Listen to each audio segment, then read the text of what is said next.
Hi friends, எல்லோரும் எப்படி இருக்கீங்க? இன்றைக்கி ஒரு சிம்பிளாக ஒரு தக்காளி கடையில் தான் பார்க்க போகிறோம். எங்கள் ஊர் ஸ்டைலில் எங்கள் கிராமத்துலலாம் இப்படி தான் வைப்பாங்க. நல்லாயிருக்கும். இதோட சேர்த்து கத்திரிக்காயும் சேர்த்து போடுவாங்க. நான் கத்திரிக்காய் போடலை. அதுக்கு ஃபஸ்ட்டு வந்து ஒரு 6-7 தக்காளி, ஒரு 8 பச்சை மிளகாய் எடுத்திருக்கேன், ஒரு 10 சின்ன வெங்காயம், 2 பல் பூண்டு, எல்லாத்தையும் சீரகம், கொஞ்சம் மஞ்சத்தூள் எல்லாத்தையும் போட்டு வேக வைக்கணும். அப்புறம் நல்லா வெந்ததுக்கப்புறம் தண்ணியை மட்டும் தனியாக எடுத்து வச்சுட்டு பருப்பழக வச்சு கடைஞ்சி எடுத்துக்கோங்க. மிக்சியில் போட்டு அரைச்சிடாதீங்க. அப்புறம் தக்காளி குழம்பு சட்னி மாதிரி ஆகிடும், நல்லா இருக்காது. இந்த மாதிரி பண்ணி பாருங்கள். தாளித்து கொட்டிட்டு உப்பு போட்டு நல்லா கலக்கி விட்ருங்க. நல்லாயிருக்கும், ட்ரை பண்ணி பாருங்கள். என்னடா தண்ணி மாதிரி இருக்குது அப்படின்னு நினைக்காதீங்க, ட்ரை பண்ணி பாருங்கள், நல்லாயிருக்கும். கத்திரிக்காய் இருந்தால் கத்திரிக்காய் சேர்த்து போட்டு கடையெல்லாம் சூப்பராக இருக்கும், ட்ரை பண்ணி பாருங்கள். அப்புறம் தொட்டுக்க வந்து சவுச்சவு கூட்டு தான் பண்ணியிருந்தேன்.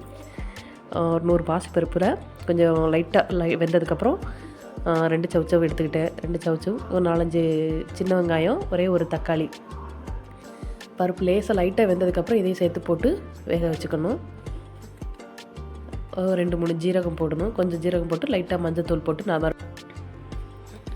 அப்புறம் ஒரு 2 டீஸ்பூன் வந்து வத்தல் பொடி போட்டுக்கோங்க. போட்டு நல்லா கொதித்து வற்றணும். நல்லா வெந்ததுக்கப்புறம் கெட்டியாக ஆனதுக்கப்புறம் அப்புறம் தேங்காய் சில் வந்து ஒரு சில்லு எடுத்துக்கிட்டேன், ஒரு சில்லு. அப்புறம் 2-3 வெள்ளைப்பூடு 2 பல் போட்டு பேஸ்ட்டு மாதிரி அரைச்சி ஊற்றிக்கோங்க. ஊற்றிட்டு சும்மா ஒரு 5 நிமிஷம் வேக விட்டுட்டு நல்லா ஓரளவுக்கு கெட்டியாக வந்துடும். அதுக்கப்புறம் வந்து உப்பு போட்டு இறக்கிடுங்க. இறக்கிட்டு அதுக்கப்புறம் தாளிக்கிறதுக்கு வந்து கடாயில் எண்ணெய் விட்டு கடுகு, வெங்காயம், 2-3 வத்தல் கிள்ளி போட்டுக்கோங்க. நல்லாயிருக்கும், டேஸ்ட்டாக இருக்கும். கருவேப்பிலை போட்டு தாளித்து கொட்டிடுங்க. செம்ம டேஸ்ட்டாக இருக்கும், ட்ரை பண்ணி பாருங்கள்.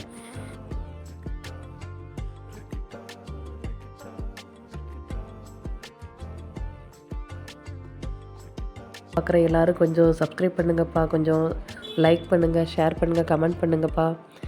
எங்களுக்கு கொஞ்சம் சப்போர்ட் பண்ணுங்கள்.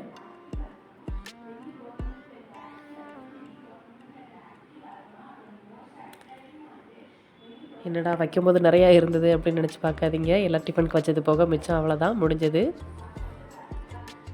சாப்பாடு லஞ்சுக்கெல்லாம் கொடுத்து விட்டதுக்கப்புறம் நமக்கு இதுதான் மிச்சம். இதை ஆனால் நம்ம ஏதாச்சும் 4 பூரா ஓட்டிடலாம். இதுவே அதிகம்தான் நமக்கு. ஒரு தடவை ட்ரை பண்ணி பாருங்கள். வீடியோ பிடிச்சிருந்தால் கண்டிப்பாக லைக் பண்ணுங்கப்பா, சப்ஸ்கிரைப் பண்ணுங்கள், ஷேர் பண்ணுங்கள். மறக்காமல் பெல் ஐக்கானை கிளிக் பண்ணுங்கள். அப்போ தான் நான் போடுற வீடியோஸ் எல்லாமே உங்களுக்கு நோட்டிஃபிகேஷனாக வரும். சப்போர்ட் பண்ணுங்கள் எங்களுக்கு கொஞ்சம். பாய்.